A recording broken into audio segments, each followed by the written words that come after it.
हम लोग कल मौर्योत्तरकालीन धर्म पढ़ रहे थे। क्या पढ़ रहे थे? धर्म पढ़ रहे थे। और धर्म में हम लोगों ने शैव धर्म पढ़ा था। कल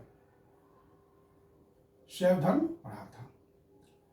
देखिए, भगवान शिव को मेगास्थनीज या यूनानी जो लेखक थे, मेगास्थनीज ने डायनोसियस कहा है। क्या कहा है? डायनोसियस कहा है। ये थोड़ा सा ध्यान में रखिएगा। भगवान शिव को यूनानी लेखक या मेगास्थनीज ने डायनोसियस कहा है। डायनोसियस की पहचान भगवान शिव से किया गया। कल मैंने बताया था कि लिंगायत जो संप्रदाय है या वीर शैव संप्रदाय है, दक्षिण भारत में लिंगायत को जंगम भी कहा जाता है, जिसके संस्थापक अल्लभ प्रभु और वसवन्ना थे। इनका समय कितना है? 12वीं सदी का। ये थोड़ा सा ध्यान रखिएगा। पूछा जा सकता है कि ये इनका समय क्या है, अल्लभ प्रभु का या वसवन्ना का। तो ये 12वीं सदी। लिंगायत और वीर शैव के संप्रदाय के संस्थापक थे अल्लभ प्रभु, उनका समय है 12वीं सदी। ये सब थोड़ा सा ध्यान रखिएगा। शैव धर्म में एक चीज और याद रखिएगा, ये मैं सब बता चुका हूं कि विम कन्फ्यूशस जो है अपने सिक्कों पर महेश्वर का उपाधि लेता है, ये मैंने बताया था। और शिव, नंदी और त्रिशूल की आकृति है। कन्फ्यूशस के सिक्के पर शिव, नंदी और त्रिशूल की आकृति है। ये मैंने आपको कल बताया था शैव धर्म में। एक चीज मैं और गंधार कला में कहना चाहता हूं। गंधार कला में कुछ किताबों में जो पत्थर का प्रयोग किया गया है, उसमें गहरा नीला और काला पत्थर का प्रयोग लिखा हुआ है। गहरा नीला और काला। और मैंने आपको बताया था गहरा हरा। देखिए, आईएएस में बहुत पहले 96 में एग्जाम में पूछा गया था कि गहरा हरिताभ पत्थर का प्रयोग किस मूर्ति कला के लिए किया गया? उसका आंसर था गंधार कला। तो हरा, हरिताभ का अर्थ हुआ हरा। तो उसके अनुसार तो आईएएस के क्वेश्चन के अनुसार, तो प्रश्न पत्र के अनुसार तो गहरा हरा ही होना चाहिए। लेकिन गहरा नीला भी अगर आपको मिले तो आप उसमें कंफ्यूज मत होइएगा। हरा और नीला में से एक ही ऑप्शन देगा। अगर हरा देता है तो हरा भी टिक कीजिएगा, नीला देता है तो नीला भी टिक कीजिएगा। ठीक, इसमें थोड़ा सा आप लोग, क्योंकि आईएएस में बहुत पहले 96 में पूछा गया था प्रश्न कि हरिताभ पत्थर का प्रयोग किस कला में किया गया, तो उसका आंसर था गंधार कला। और बहुत सी किताबों में गहरा नीला पत्थर का प्रयोग भी कुषाण मूर्ति कला के लिए मिला है, गंधार मूर्ति कला के लिए मिला है। तो आईएएस के क्वेश्चन के अनुसार तो वो हरा ही होना चाहिए। लेकिन अगर चॉइस देगा भी तो एक ही पत्थर का देगा, या तो गहरा हरा देगा या गहरा नीला देगा। ठीक, इसको थोड़ा सा आप लोग ध्यान दीजिएगा।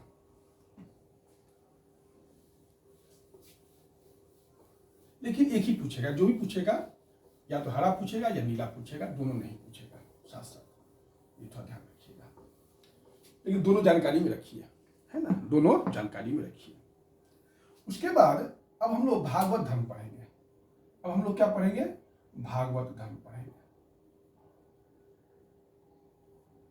भागवत धर्म को सातु धर्म भी कहा गया है। भागवत धर्म को सातु धर्म भी कहा गया है।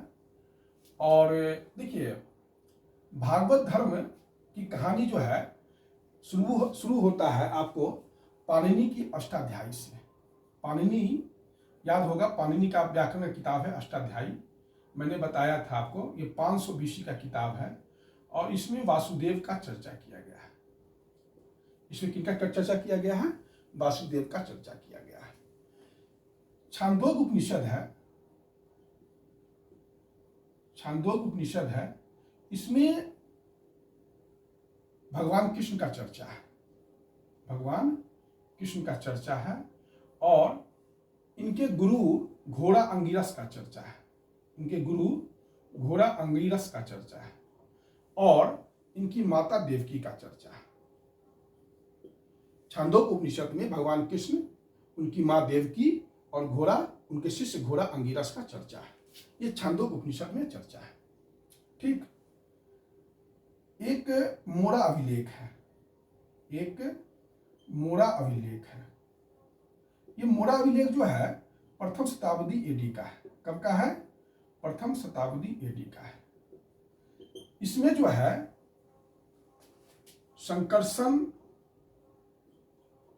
या बलराम, कृष्ण, प्रद्युम्न, सांब और अनिरुद्ध की पूजा का वर्णन है। अनिरुद्ध की पूजा का वर्णन है। जो मोरा अभिलेख है वो प्रथम शताब्दी एडी का है। वो बताता है कि उसमें उस अभिलेख से हमें ये जानकारी मिलता है कि संकर्षण या बलराम और भगवान कृष्ण, उनके पुत्र प्रद्युम्न और उनके पुत्र कृष्ण के पुत्र सांब और उनका पोता कृष्ण का अनिरुद्ध के चर्चा है।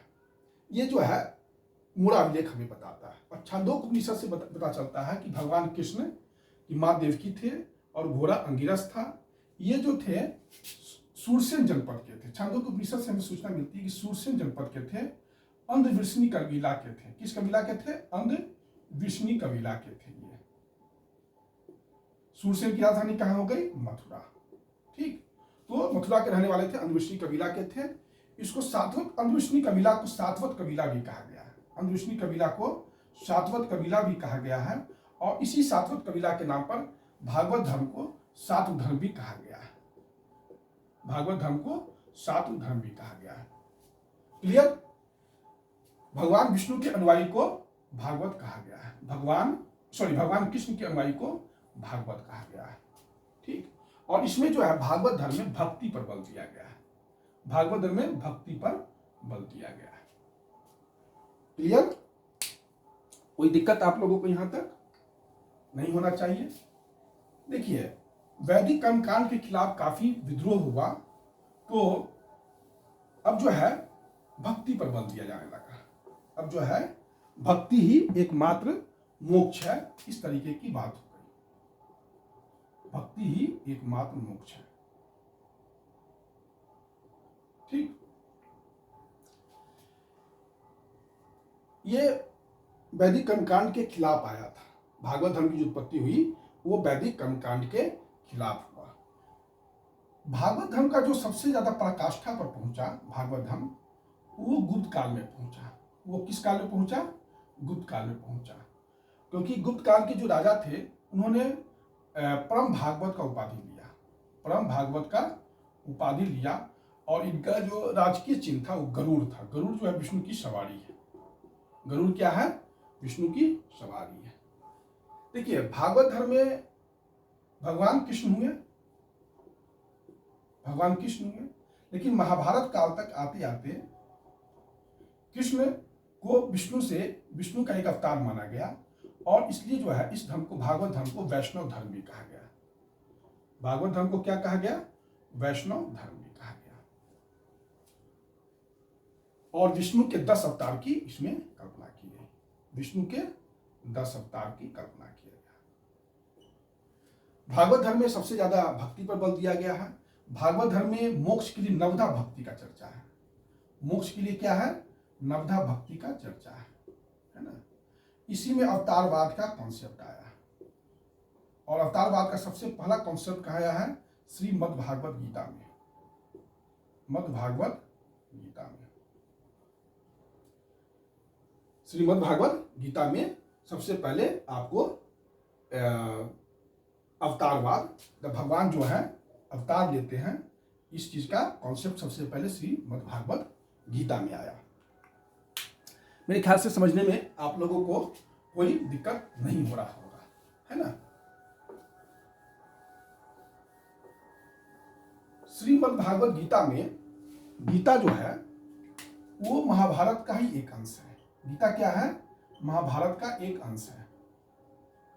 गीता को ही श्रीमद् भागवत गीता भी कहा जाता है। इसमें कोई, महाभारत में छठा अध्याय है आपका भीष्म पर्व और भीष्म पर्व के ही एक क्षेपक के रूप में श्रीमद् भागवत गीता है। श्रीमद् भागवत गीता में 700 श्लोक हैं और 18 अध्याय हैं। और श्रीमद् भागवत गीता जो है निष्काम कर्मयोग का वर्णन करता है। निष्काम कर्मयोग, ठीक, आप अपना काम जो है निष्काम कीजिए। देखिए, गीता ही एकमात्र ग्रंथ है जो मोक्ष के लिए आपको भक्ति पर बल देता है, मोक्ष के लिए भक्ति पर बल देता है। वहीं जो है मीमांसा है, मैं पढ़ाऊंगा मीमांसा क्या है, मीमांसा एक दर्शन है, वो जो है कर्म पर बल देता है।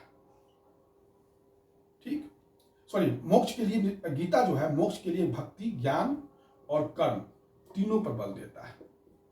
भक्ति, ज्ञान और कर्म तीनों पर बल देता है। मीमांसा जो है कर्म पर बल देता है।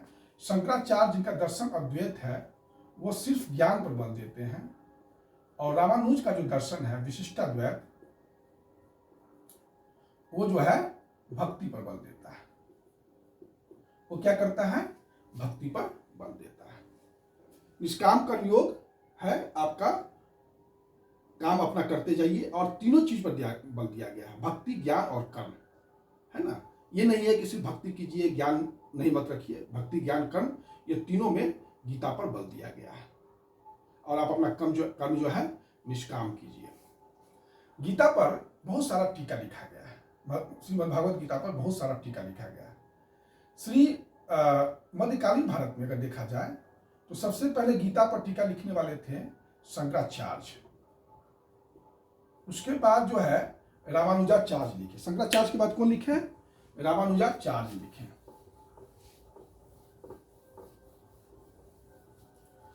मध्यकालीन भारत में गीता पर टीका लिखने वाले हैं शंकराचार्य, रामानुजाचार्य भी कहते हैं इनको, ज्ञानेश्वर भी कहते हैं, ज्ञानेश्वर भी लिखे थे, और मधुसूदन सरस्वती लिखे थे। मधुसूदन सरस्वती, ये चार लोगों ने मध्यकाल में जो है गीता पर टीका लिखा था। और आधुनिक भारत में बाल गंगाधर तिलक ने भी जो है गीता पर टीका लिखा था, जिसका नाम है गीता रहस्य। उसके बाद अरविंद घोष का भी नाम है, अरविंद घोष ने भी गीता पर टीका लिखा था, और द एसेज ऑन गीता, इससे पर मतलब गीता पर निबंध लिखा, the essays on Gita, Aurobindo Ghosh का। और महात्मा गांधी ने भगवत गीता लिखा, ठीक। यह सब जो है गीता के बारे में थोड़ा सा इंपॉर्टेंट आपको चर्चा है। और इसी जो कि भागवत धर्म में कृष्ण का संबंध विष्णु से मान लिया गया, कृष्ण का संबंध जब विष्णु से मान लिया गया तो इसको वैष्णव धर्म कहा जाने लगा, इसको वैष्णव धर्म कहा जाने लगा। देखिए, कृष्ण के बारे में कुछ और भी इंफॉर्मेशन मैं चाह रहा हूं कि आपको दे दूं। कृष्ण के बारे में और भी मैं चाह रहा हूं कि आपको कुछ इंफॉर्मेशन दे दें। कृष्ण जो थे वो मथुरा के रहने वाले थे, ठीक। इनका कबीला का नाम था अंधविष्णी या सातवत कबीला। सूरसेन जनपद के थे ये, और ये यमुना नदी के किनारे है। इनके कृष्ण के पिता और माता का नाम जो था वो वसुदेव था, और मां का नाम देवकी था। कृष्ण को वासुदेव भी कहा जाता है क्योंकि वसुदेव के पुत्र थे। और देवकी के जो भाई थे वो कंस था। देवकी का भाई कौन था? कंस था। और कंस का ससुर कौन था? जरासंध था। कंस की एक नौकरानी थी, उसका नाम था कुब्जा। क्या नाम था? कुब्जा। कुब्जा जो थी वो कृष्ण की भक्त थी। कुब्जा कौन थी? कंस की मतलब घर में नौकरानी थी, और वो कृष्ण की बहुत बड़ी भक्त थी कुब्जा, ठीक। कृष्ण का पालन पोषण आपको पता ही होगा किसने किया था? नंद और यशोदा ने, ठीक। ये ने किया था, नंद और यशोदा ने किया था कृष्ण का पालन पोषण। क्योंकि जरासंध कंस ने क्या किया था? देवकी और वासुदेव को जेल में रख दिया था, कहानी आप लोगों को पता ही होगा। तो नंद और यशोदा ने कृष्ण का पालन पोषण किया था। नंद और यशोदा के ही पुत्र थे बलराम, और कृष्ण दोनों जो है भाई थे, मतलब एक तरह से भाई ही हो गए, ठीक। कृष्ण की जो बहन थी वो सुभद्रा थी। कृष्ण की बहन का नाम क्या है? सुभद्रा थी। बलराम, कृष्ण और सुभद्रा। कृष्ण को जगन्नाथ भी कहा गया है, जो पुरी का रथ यात्रा निकलता है वो उसमें जो है तीन ही आदमी का मूर्ति होता है। बलराम का होता है, जगन्नाथ का होता है जिसको कृष्ण भी कहा जाता है, और कृष्ण की बहन सुभद्रा का होता है। यह पुरी का जो रथ यात्रा निकलता है वो आषाढ़ महीना में निकलता है। किस महीना में निकलता है? आषाढ़ महीना में, और शुक्ल पक्ष में निकलता है। इसको थोड़ा सा आप लोग ध्यान में रखिएगा। ठीक, नंद यशोदा हो गया, बलराम हो गया। कृष्ण की जो पत्नी थी उनका नाम था आपका रुक्मिणी और जामवती। रुक्मिणी से कृष्ण को पुत्र हुआ था प्रद्युम्न। क्या नाम था पुत्र का? प्रद्युम्न। और जामवती से पुत्र का नाम क्या था? शाम। और प्रद्युम्न का जो बेटा था वो था अनिरुद्ध। प्रद्युम्न का बेटा का नाम क्या था? अनिरुद्ध था। इस प्रकार कृष्ण का पोता हो गया अनिरुद्ध। ठीक, जो मोड़ा अभिलेख में बलराम, कृष्ण, प्रद्युम्न, शाम और अनिरुद्ध की चर्चा है, तो आप समझ गए होंगे ये इनका रिलेशनशिप आपस में क्या है। कृष्ण की जो प्रेमिका थी राधा थी, आपको पता ही होगा, और इनकी राजधानी कहाँ थी? द्वारका। ये सब आपको पता ही होगा, है ना। यही है कृष्ण के। हाँ, कृष्ण के गुरु का नाम था संदीपन। कृष्ण के गुरु का नाम क्या था? संदीपन। लेकिन छांदोग्य उपनिषद के अनुसार उनके गुरु का नाम था घोड़ा अंगिरस। छांदोग्य उपनिषद के अनुसार उनके गुरु का नाम था घोड़ा अंगिरस। वैसे उनके गुरु का नाम था संदीपन। संदीपन ही उनके गुरु का नाम था, लेकिन चूंकि किताब पुस्तक में मिलता है, छांदोग्य उपनिषद में मिलता है घोड़ा अंगिरस, तो वो पूछ लिया जाएगा आपसे कि छांदोग्य उपनिषद के अनुसार इनके गुरु का क्या नाम था, तो घोड़ा अंगिरस।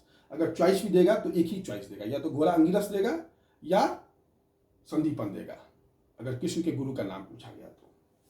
कृष्ण की हत्या कैसे हुई थी? तो आप लोगों को पता ही होगा कि बहलिया जो है, बहलिया ने कृष्ण के पांव की हथेली पर, पांव का जो तलवा होता है उसी पर बाण चलाया था, और उसी के बाद कृष्ण की मृत्यु हो गई। सुभद्रा के बारे में भी पता ही होगा कि सुभद्रा की शादी किसके साथ हुई थी? अर्जुन के साथ हुआ था, और अर्जुन के ही, सुभद्रा और अर्जुन से ही पुत्र हुआ था अभिमन्यु। और यही अभिमन्यु जो है महाभारत युद्ध में मारा गया था। कहानी आप लोगों को पता ही होगा कि कैसे जो है पेट में थी तो अर्जुन जो है कहानी सुना रहे थे। वो सब टोटल कहानी है एक, जो आप लोगों को पता ही होगा, या नहीं पता है तो उनको 7 जो है किला तोड़ने का रहस्य बता दिया गया था सुभद्रा को, अर्जुन ने बता दिया था। लेकिन जैसे ही 8वां बता रहे थी, अर्जुन बता रहे थे किला तोड़ने का रहस्य, तो सुभद्रा सो गई। इसलिए जो 8वां किला तोड़ने की बात हुई, 8वां जो बाउंड्री था तोड़ने की बात हुई, तो अर्जुन अभिमन्यु नहीं तोड़ पाया, क्योंकि सुभद्रा सो गई थी। अर्जुन जब सुभद्रा को कहानी सुना रहे थे तो सुभद्रा सो गई थी, जब सुभद्रा अभिमन्यु समय सुभद्रा के पेट में थे। ठीक, यह सब एक कहानी है। अब है विष्णु, भागवत धर्म, भगवान कृष्ण का जो तारतम्य विष्णु के साथ हुआ, तो विष्णु अब आ गए, तो वैष्णव धर्म। अब मत्स्य पुराण में विष्णु के 10 अवतार की चर्चा है। मत्स्य पुराण में विष्णु के 10 अवतार की चर्चा है। मत्स्य पुराण में विष्णु के 10 अवतार की चर्चा है। ये विष्णु के 10 अवतार कौन कौन है? तो सबसे पहला अवतार मत्स्य है। देखिए, जब सारी पृथ्वी पर प्रलय आ गया था, जल प्रलय आ गया था, तो मछली ने ही, मत्स्य ने ही मनु को और उनके परिवार को प्लस वेद और प्लस सप्त ऋषि को अपने, कह सकते हैं कि मछली मत्स्य ने अपने पीठ पर बैठा के इनको, जहां जगह था, जमीन खाली था, वहां इनको भेज दिया। फेंका तो ये चले गए थे माना गांव। कहां चले गए थे? माना गांव। माना गांव कहां है? तो ये उत्तराखंड में है, चीन और तिब्बत के, चीन और भारत के सीमा पर है ये गांव। यही एकमात्र गांव बचा था जो जल प्रलय से बच गया था, जहां मनु जाकर छिप गए थे, जब मनु को मत्स्य ने वहां पर फेंक दिया था। सप्तऋषि भी थे और वेद था, वेद जो हमारा ग्रंथ है, चारों वेद, वो, इसलिए यह बच गया। यही आपका मत्स्य अवतार। मत्स्य के बाद है कूर्म अवतार। अब कूर्म अवतार में यह है, कूर्म का अर्थ हुआ कछुआ। कूर्म का क्या अर्थ हुआ? कछुआ। अब संपूर्ण पृथ्वी जब जल प्रलय हो गया तो सारा चीज तो जल में समा गया, तो अमृत भी जो है वो जल में समा गया। अब अमृत को कैसे निकाला जाए, तो सागर मंथन करना पड़ेगा। क्या करना पड़ेगा? अमृत निकालने के लिए सागर मंथन करना पड़ेगा, क्योंकि सारा पृथ्वी पर तो पानी है। तो सागर मंथन कैसे होगा? तो विष्णु जो है कुर्म अवतार लिए। विष्णु कौन अवतार लिए? कुर्म अवतार लिए। और जब कुर्म अवतार लिए ये, तो उसके बाद जो है मद्रांचल पर्वत पर कुर्म को, मतलब कुर्म पर मद्रांचल पर्वत को रख दिया गया और नागराज वासुकी, नागराज कौन थे? वासुकी। इस सब थोड़ा सा कहानी है, सुनिएगा। नागराज वासुकी को कुर्म के साथ मंदाचल पर्वत को बांध दिया गया। फिर जो है देवता उस पर बैठकर समुद्र मंथन किए और वहां से अमृत प्राप्त किए और यहीं से लक्ष्मी भी निकली। लक्ष्मी का जो है उदय इसी सागर मंथन से हुआ था। ये कुर्म अवतार हो गया। ठीक।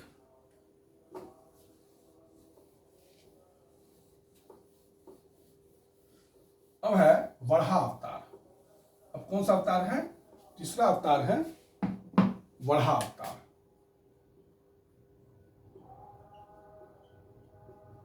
वराह का अर्थ हुआ सूकर या सुअर। ठीक। अब भगवान विष्णु जो है सूकर या वराह अवतार में आएंगे। कारण यह है कि सारी राक्षस ने क्या किया, उनका नाम था हिरण्यक्षु। क्या नाम था राक्षस का नाम? हिरण्यक्षु। हिरण्यक्षु ने क्या किया, पृथ्वी को समुद्र में डुबाना लगा। तो विष्णु जो है वराह के रूप में आए और पृथ्वी को समुद्र में डूबने से बचाए। पृथ्वी जो समुद्र में डूब गई थी उसको फिर से वापस लाए। ठीक। उसके बाद है नृसिंह अवतार।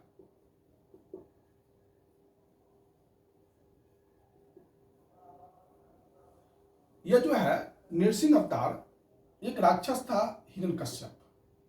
हिरण्यकश्यपु एक राक्षस था और इसी का बेटा था प्रहलाद। तो हिरण्यकश्यपु को यह वरदान था कि आपको जो है न दिन में मारा जा सकता है न रात में मारा जा सकता है, न ही आपको देवता मार सकते हैं न राक्षस मार सकते हैं, न आपको अस्त्र मार सकता है न शस्त्र मार सकता है। तो विष्णु जो है नृसिंह अवतार में लिए, आधा नर और आधा सिंह। सिंह का अर्थ हुआ शेर। और अवतार लिए और संध्या में हिरण्यकश्यप का वार कर दिए, मार दिए हिरण्यकश्यप को। यह हो गया आपका नृसिंह अवतार। ठीक। नृसिंह अवतार के बाद है वामन अवतार। नृसिंह अवतार के बाद कौन है? वामन अवतार।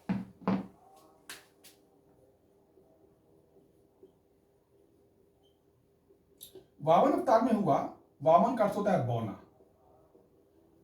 एक राजा बलि था। वो बहुत ही राक्षस था, समझे। और वो क्या था कि बहुत ही शक्तिशाली हो गया था।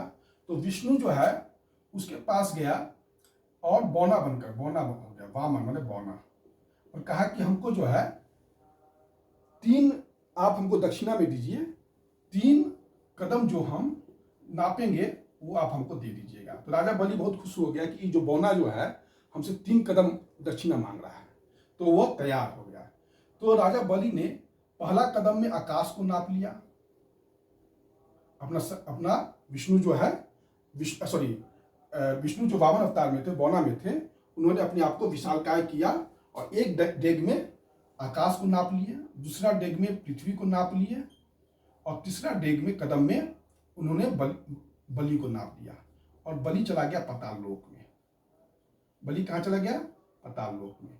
तमिलनाडु में जो महाबलीपुरम शहर है वह इसी बलि के नाम पर महाबलीपुरम बसा हुआ है। ठीक। यह हो गया आपका वामन अवतार। वामन अवतार के बाद है परशुराम अवतार।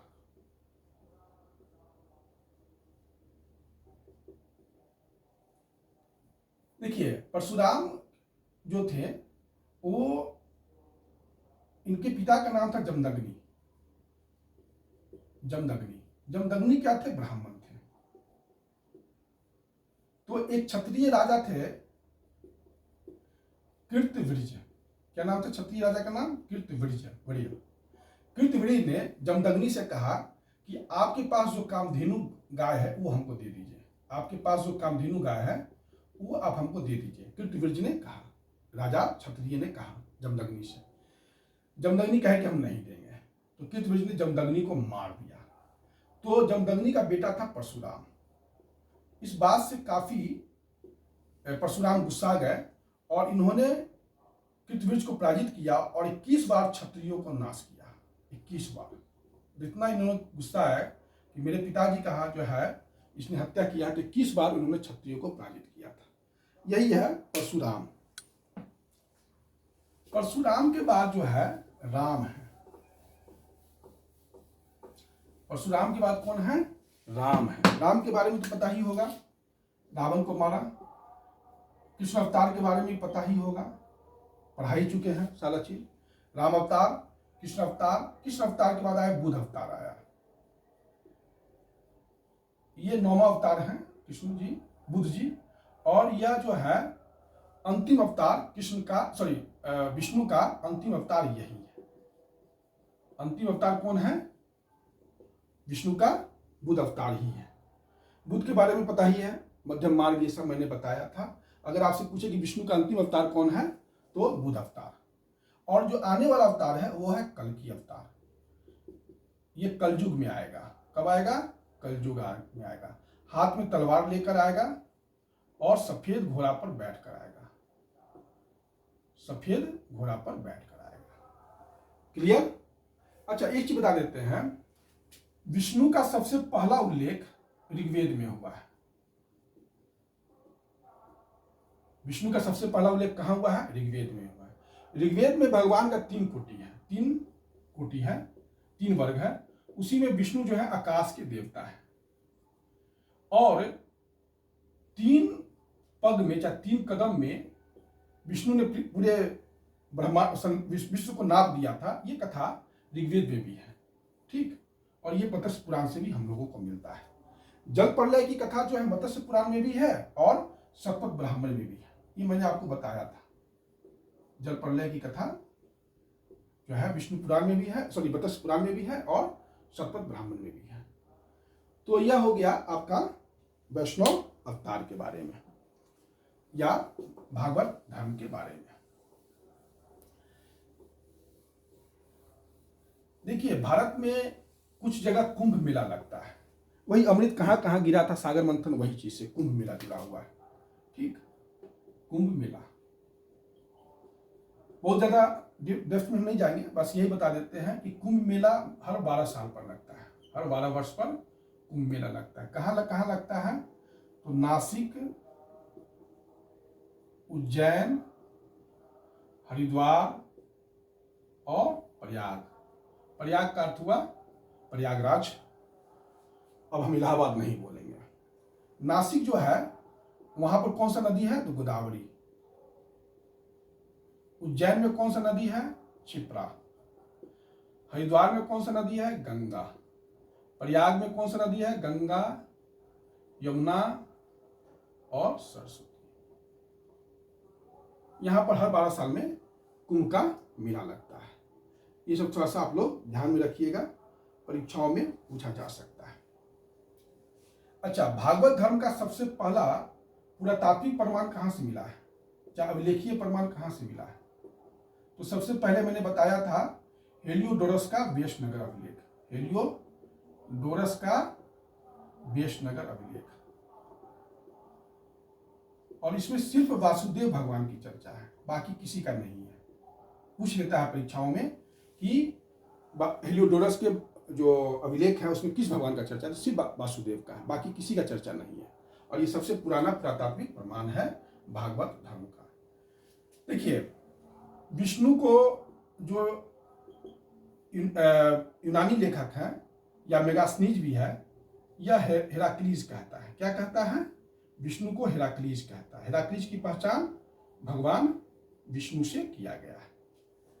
यह सब थोड़ा सा आप लोग ध्यान में रखिएगा, ठीक। और अंतिम एक चीज और जो मैंने कल बताया था कि जबलपुर का जो 64 योगिनी मंदिर है, तो जबलपुर में कभी कभी पूछ सकता है कि उस जगह का नाम क्या है। तो 64 योगिनी मंदिर जबलपुर में ही है, लेकिन भेड़ाघाट जगह का नाम है। जगह का नाम क्या है? भेड़ाघाट।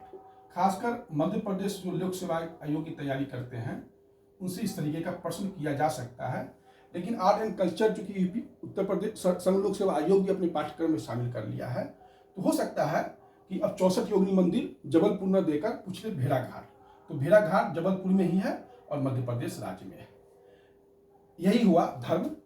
इस तरीके से जो धर्म चैप्टर है मौर्योत्तर काल का यह समाप्त हुआ। अब हम लोगों का चैप्टर है एक लास्ट जो बहुत इंपॉर्टेंट है, मौर्योत्तर काल का अर्थव्यवस्था।